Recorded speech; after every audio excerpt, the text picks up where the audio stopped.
बाबा जी हुजूर सैयद वारिस शाह रहमतुल्लाह अलैह आशिकां दे बारे च लिखदे ने हो हीरे आशिकां लख मलामतानी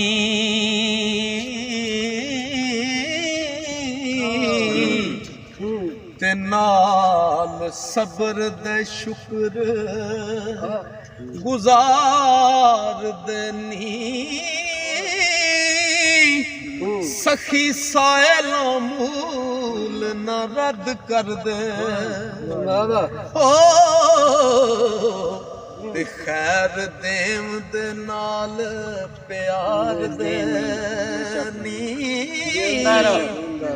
शैतान बखील मकार कुत्ता जेड़ा करता ही कम बेकार दनी दुनियादारां ते फाजला ठग लैंदा दुनियादारां ते फाजला ठग लैंदा एक ही बंदा जो ठगिया नहीं जाता वो इको ही हस्तियां ने जड़ियां ओहदे कोल ठगियां नहीं जांदियां वो केड़ियां ने वो दुनियादारां ते फाजला ठग लैंदा आशिक सालिया चादर कार देनी